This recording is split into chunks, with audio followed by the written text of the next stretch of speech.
Jai Meherabad.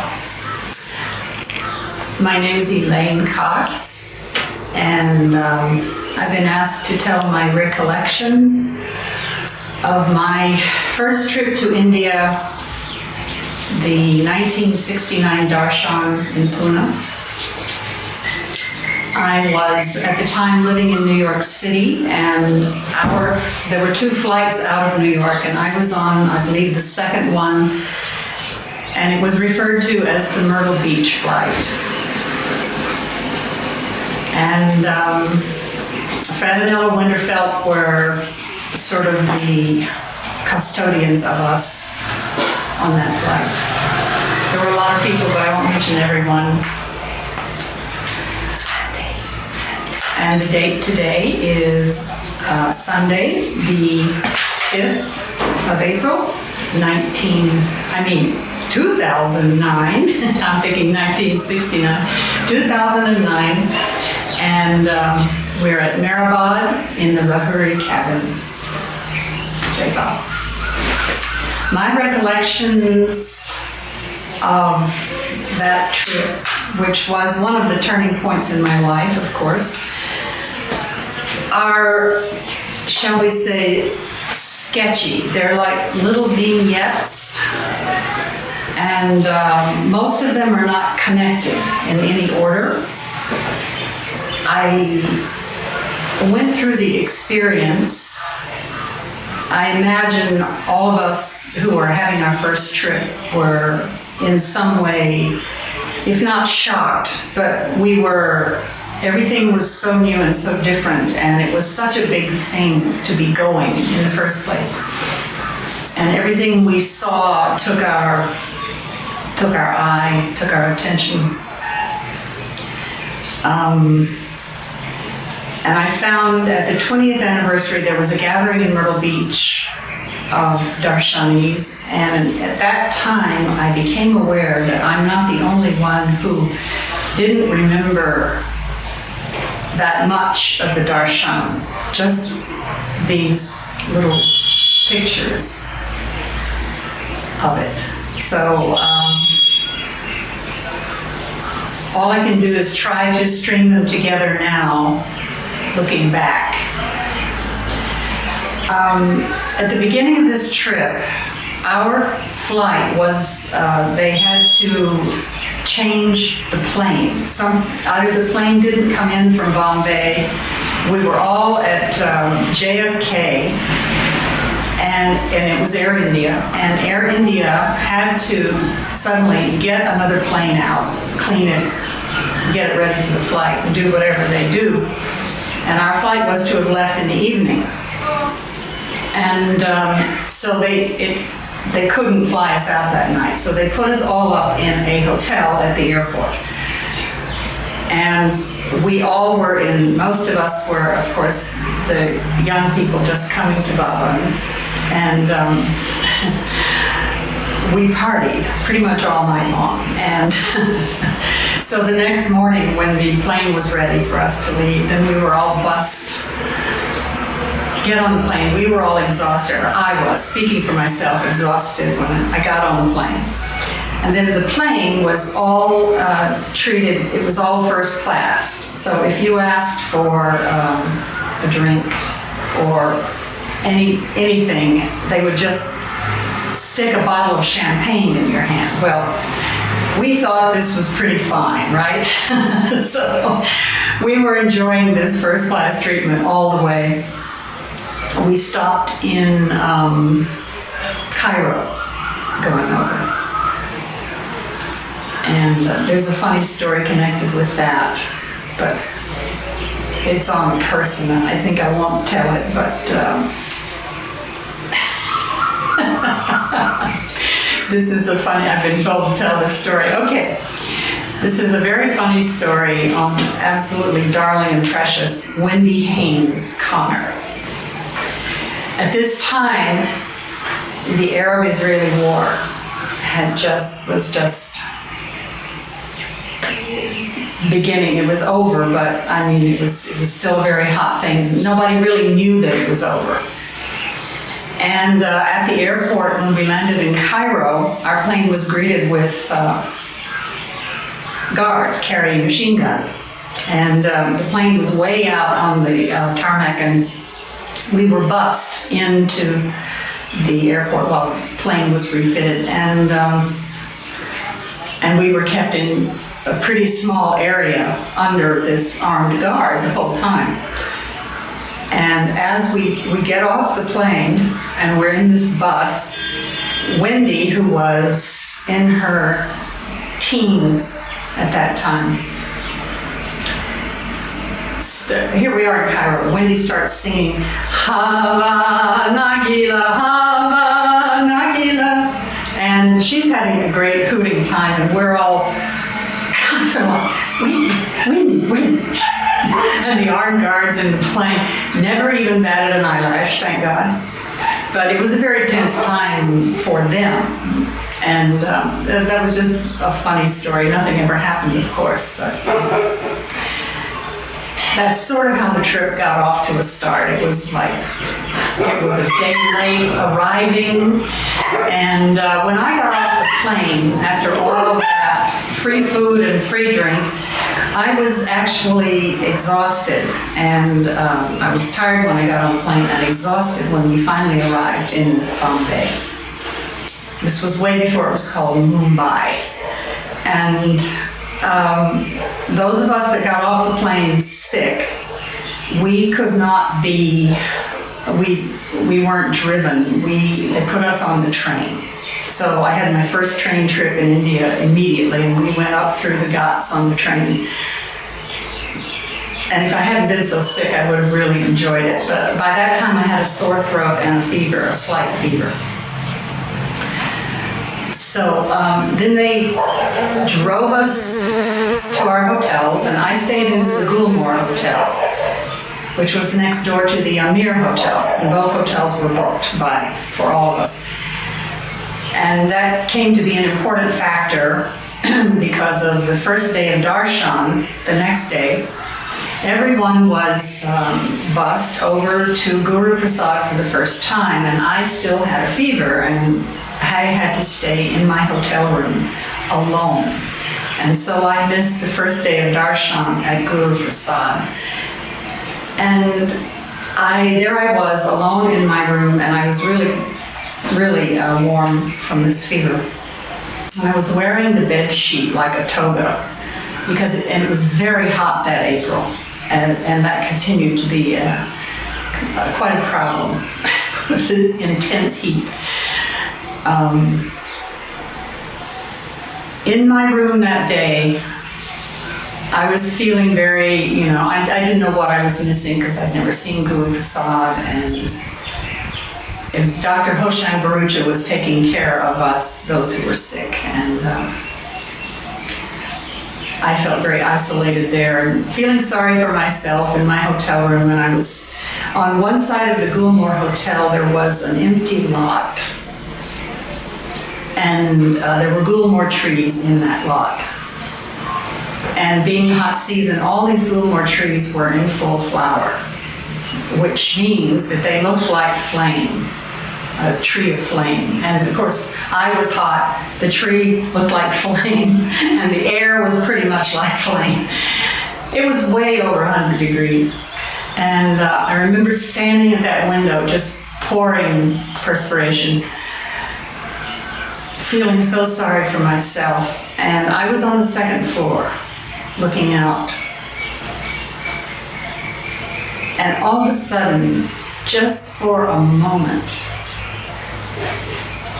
looking in the window at me was Baba.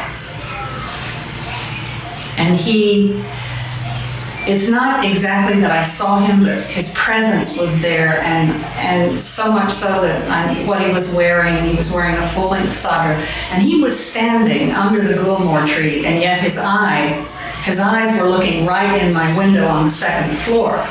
So the scale was out, and yet there was absolutely nothing unusual about the fact that he was a story and a half tall, looking right in my window at eye level. And I never even thought about it at first, and it just lasted for a second, but his presence was there. And that was it, and then he was gone, and that was my first day of Darshan. That was my Darshan, that first day. So on the next day after that, then I ate that evening and was allowed to go out. So the rest of the Darshan, I was with the group. And about being in Guru Prasad, I remember the building was so stunning and so beautiful. And relatively cool to the outside. And I remember being inside, and the women had to sit on one side and the men sat on the other. And I remember Eric speaking, but I cannot remember hardly a word he said. I remember Francis speaking, but I cannot remember what Francis said. And I'm sorry for that. I remember, of course, being in line, in queue, to bow down to Baba's chair, and I remember putting my forehead on Baba's chair for the first time. And then one day, the women Mandali, who stayed in a room off to the side as you looked at Baba's chair in Guru Prasad, there was a door to the right that led to the men's quarters, and then a door to the left as you looked at Baba's chair, where the women's room was. And one day, they came from Meherabad to be there while we were there, and that was my first meeting with Mehera. And a few of us at a time would go into that room. There was behind a curtain, and of course, I knew who Mehera was, and I was still in shock myself from Baba having dropped the body, because I heard about Baba in 67 and had spent all, that 2 years waiting to meet Baba. And he had been in seclusion, and we were not to try to contact him. We were not to telegram. We were not to write. We were not to do anything like that. And but we were to be obedient, so I was. And of course, there were a few people who had gone when Baba dropped the body to be here from our group. The Luck brothers, they dropped everything and they were here at the Samadhi when Baba was laying in state there. And I regret that I wasn't one of those who could just drop everything and run, that I didn't get to see Baba, at least. But, so I was in this state of grief and shock that I had been looking so forward to meeting Baba, and he had left without meeting me. And there was actually a deal of hurt there. I felt very hurt that Baba had seemingly, gone back on his word. That's how it felt. And but I never had the slightest doubt that Baba was who he said he was. And there was no doubt, as we had already planned to come on the Darshan, there was no doubt. I was still going to go on the Darshan, so I did. And meeting Mehera, she was still in, of course, in a deep state, you could tell, of grief. And she was pulled down by that. And yet she was very, you could tell, she was so happy to meet us. And she smiled all the time, even though there was this weight on her. And she gave me a bit of Baba's hair there. And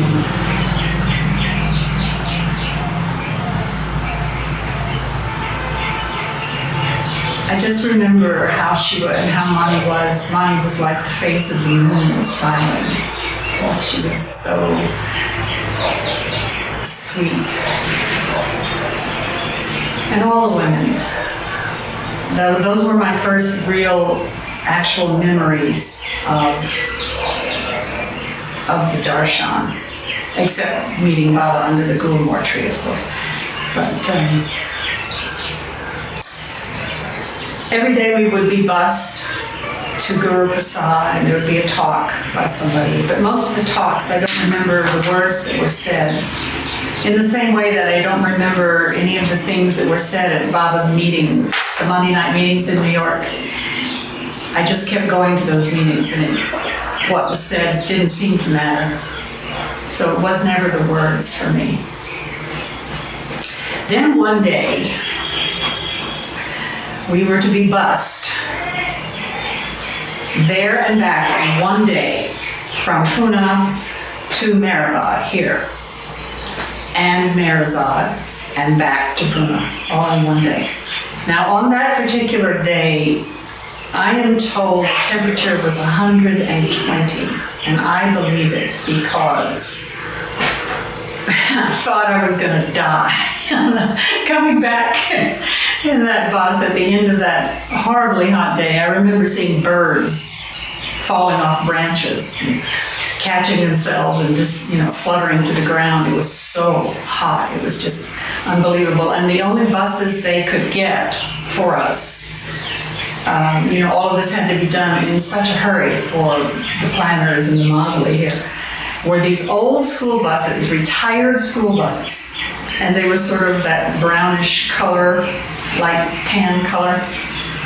And they had no windows. They had flaps.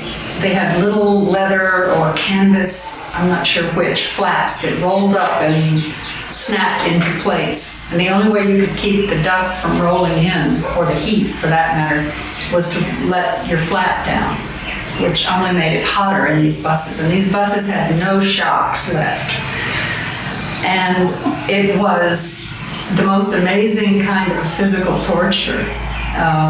Looking back on it, I can see Baba used all this and the heat to distract us in some ways. I feel like he was doing work on us, and it was not to be a pleasure, this trip. And yet, of course, there was a lot of joy, huge amount of joy in it, but it was not physically pleasurable for me. Okay, just speaking for myself.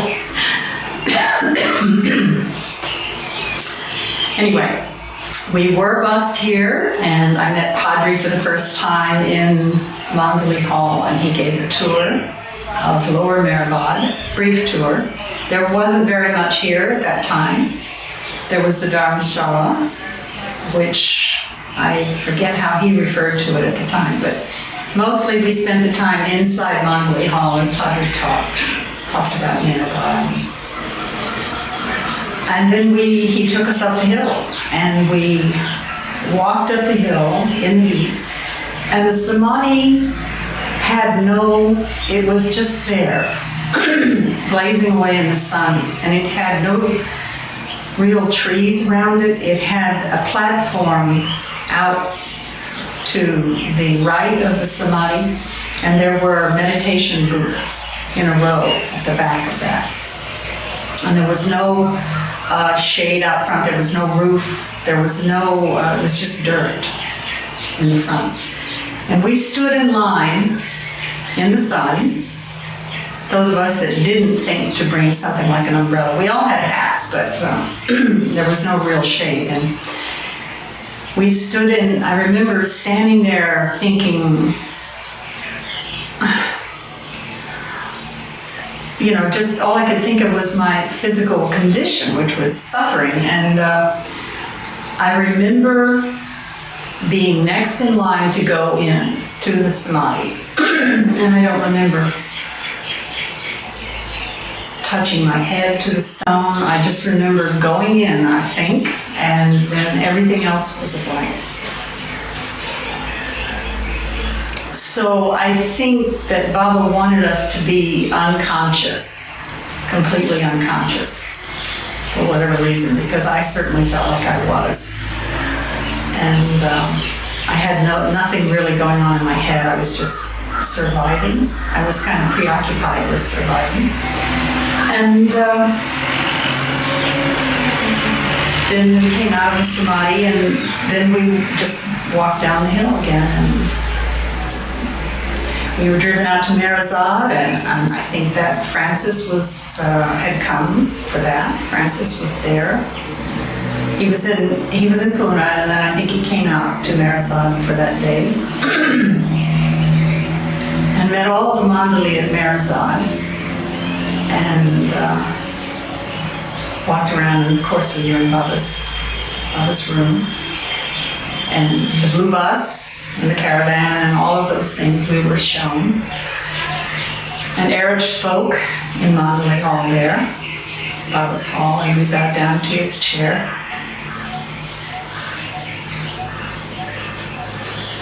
And then we were put back on this bus and driven back in horrendous heat. By that time we were all punchy, and everybody was just, we were singing songs and trying to, stay up with it. And it was an amazing, amazing day, my first day here. And I can't remember the date of that day, but anyway, the rest of the darshan went on in Pune, and then we were driven back, and we got on the plane and flew back to America. And who knows, to this day, how Baba does his work. But those were the memories that that I had from the actual time. Some memories came back speaking with other people and say, oh yeah, things like that. But that was my initial memory. I have questions when you finish. Okay.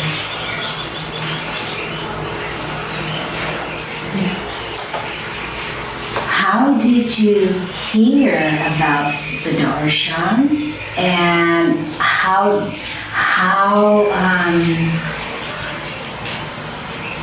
before it was even Baba announced the darshan time, what were you doing? And then when you heard about the darshan, how did you hear about it, and how did you go about preparing to get the money to come? And how did, and who, well, you said the Myrtle Beach group, but where were you during that time? Where were you living? What were you doing? How did you hook up with the Myrtle Beach group and come? That's one question. Want to answer those? I don't know if it was heard, so you might want to repeat. Okay. Yeah, actually, well, as I said, I started going to Fred and Ella Winterfeld's Monday night meetings in 1967. Where were they? In New York City. The meetings were held in several places.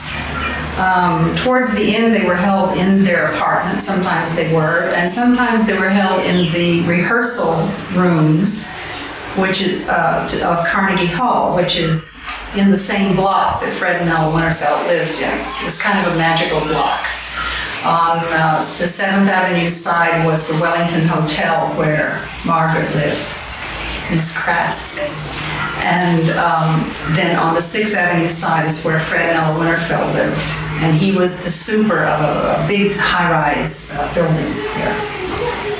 And then in between, on the 57th Street side was Carnegie Hall. Opposite that was the Steinway House. And sometimes we had our meetings in the rehearsal rooms of the Steinway building, which was across the street. And there was a famous old horn and heart art still in operation just down the hill from Carnegie Hall.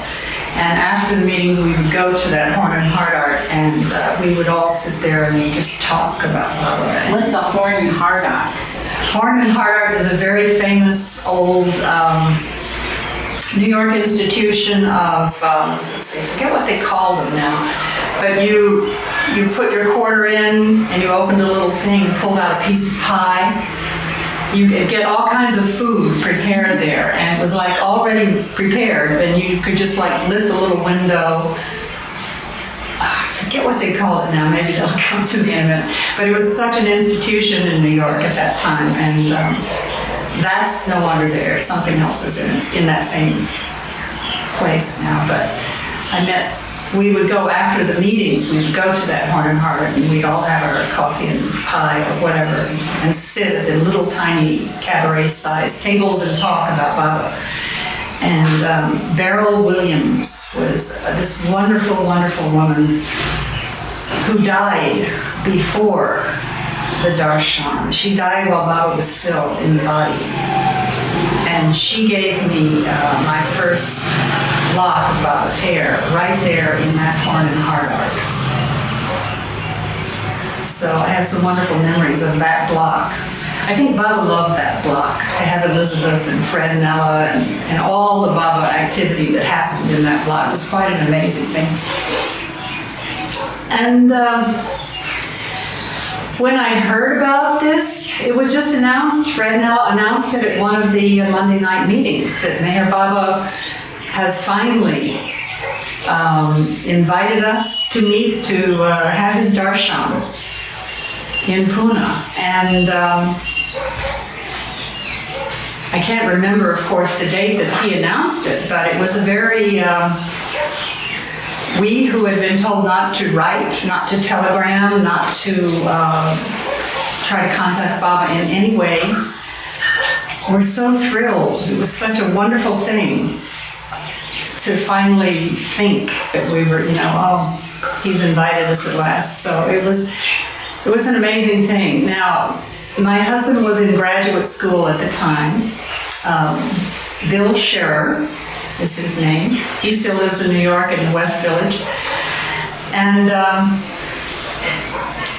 I was working as a graphic designer at a book printing house, actually a printing plant. And but I was like the junior person in that department, and my salary was very small. And my husband had an NDEA grant to do his graduate work at NYU, and we had almost no money. The one thing we did have was an MGTD, which was our baby, and it was this beautiful little canary yellow racing car with the scoop wheel covers and the tire mounted on the side, and the doors, the wooden frame. It was a very interesting car. It was a little roadster, and we used to rally in it. And we sold that car in order to pay for our tickets to come here. Otherwise, there was no other way. We had to raise money. And so all of that had happened. I mean, in my heart, when I came to Baba, I didn't have, it wasn't something that I thought about. It just happened within me. After hearing about Baba and going to a Monday night meeting or two, one morning I just was standing in my kitchen, and it dawned on me that I was home. And it was just, I hadn't even known I was seeking. And I don't think I was. I think Baba came and got me like a fisherman pulling the fish out of the pond.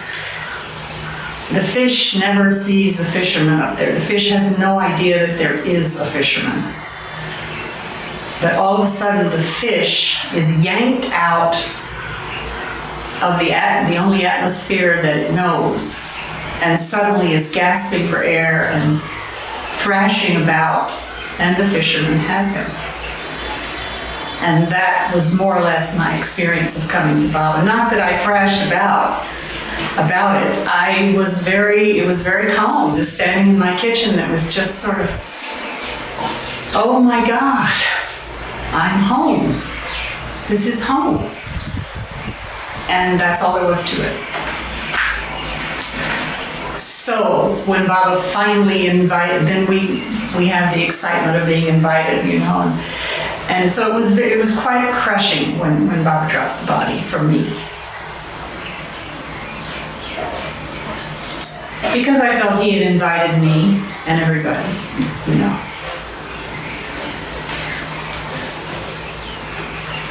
So that's why I came. More questions. When you arrived in Mumbai, how did you get to the train station? Who met you and who helped you get to the train station? Well, you must have heard about that arrival. Here we were on this plane that had been delayed and had been fed, you know, nonstop champagne and all the food they could possibly stuff down us on the flight, and all first class. We just kept eating and eating and drinking and drinking. And we were met at the airport by cars and buses, and I mean, they, you know, we had booked the entire airplane, so there was probably, and it was a 747. So I think there was probably 300 of us on that plane, close to. Anyway, we were all driven. I think I remember seeing Jal and Dolly Dastur for the first time. But there were some faces I remember from that, and there's some of those. But I didn't know the people, so at that time, who it was that drove us, I mean, they had bus drivers driving buses of us at a time. We were driven to the Sun and Sand Hotel at Juhu Beach, where they had prepared a feast. There was this huge table laid out with all this beautiful fresh fruit and food and all kinds of things. And I was sick. I got off the plane sick and exhausted. And the thought of putting more food into my mouth, I kind of tried to eat a few things like little bits of fruit and what have you. And I had just had it. Then after that, that was supposed to be our break. And we were then put into buses again and driven. Some people were flown. The elderly and the sick were flown to Pune. But I went on a train. And then everybody else was driven in buses up through the Ghats to Pune. And we were met at the train station. I can't remember who those people were. That was a blur for me because I was ill, you know. During your Darshan time in the hall, the Darshan hall, the women monthly were sitting there, yes? I mean, they would sit up front. They did on our group. I mean, were they sitting there? Do you remember? No, I don't remember them sitting with us except once, and I don't remember who was speaking at that time. When I first met Mera, as I said, they were in their room behind this curtain, and ours was the second flight to go. And I don't know where the California flight was in the order of things. 10th of April, Green Day. Okay, then you went first. Okay. And I think the women came out, but I don't, and sat with us, but I don't, that might have been before I met Mera, and I didn't, I was trying to maybe listen to the speaker or something, and I didn't focus on them at that time. Was there any entertainment? Like some of the groups, they'd have performances and stuff. Were there any entertainers? I don't remember them if there were. That's not one of the memories. Mostly I just remember the talks, and they were very interesting talks, but I didn't, take away any of it with me. They were engaging at the time, but I just didn't When you came to Meherabad and went up the hill, do you remember them selling garlands so you'd have a garland to place on Baba? I remember we had flowers from somewhere, but I don't remember, I don't know whether it came from someone here at Meherabad or from Pune. I don't remember where I got the flowers from. And when you were at Meherabad, you didn't mention, did you remember going into Baba's room itself? Oh, yes. And you want to talk about that because you skipped that part. Well, I mentioned it briefly that after being in Motley Hall, of course, we were shown Meherabad. We were shown the blue bus, and I remember going into it and looking around and thinking, oh my God, how many people got in here? And the caravan, but I was kind of unclear as to which was the caravan, which was the blue bus. You know, it was all a lot of information, very, very fast. And then going into Baba's room, and I remember the atmosphere was so different from anywhere else, that Baba's room had a special atmosphere. And of course, years later, I came to love that atmosphere above, you know, anything else at Meherabad. And but I think at the time, I didn't know exactly what it was, but it was quiet. It was quiet in there. It was Baba's fragrance. His own fragrance was still there, but that all kind of like came to me later. I remember Baba's bed. This month, on the 10th of April, is the 40th anniversary. Now, I believe I think there were 3 or 4 groups from the United States. Mm-hmm. So I think one came in May, one came in June. The last group, New York, came in June. I was in the April flight out of New York. So you were at the end of April? Yes. The end of April. And it was, the reason it was called the Myrtle Beach flight is because a lot of the people, even though most of the people, at least to my recollection, most of the people were from New York, and I knew most of the people on the plane. There were a lot of people from Myrtle Beach. I mean, Myrtle Beach didn't have the community that it has now. The people who lived in Myrtle Beach, like the Otts family was on that flight. And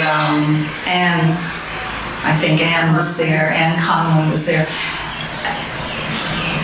And yeah, there were people from Myrtle Beach on the flight, but, and I knew them.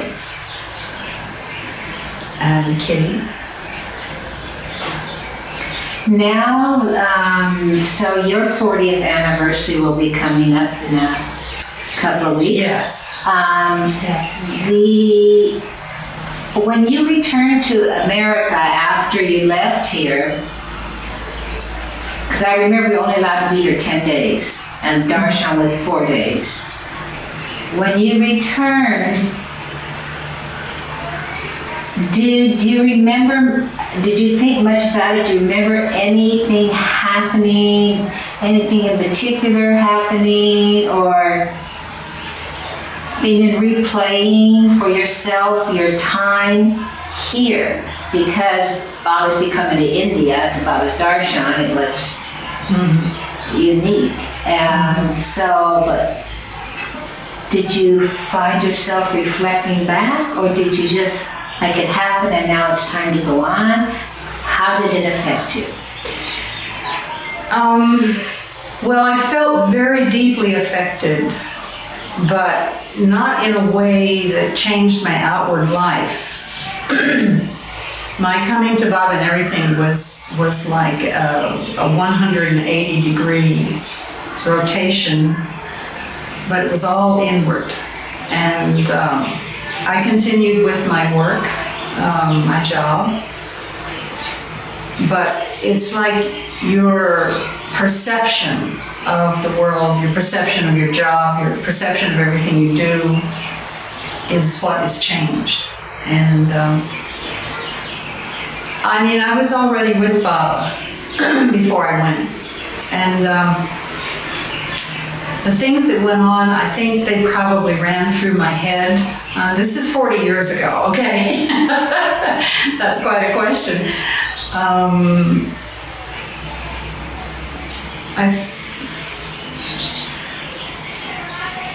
I remember just feeling, you know, of course I was working in New York, and New York is just this powerhouse of energy, you know.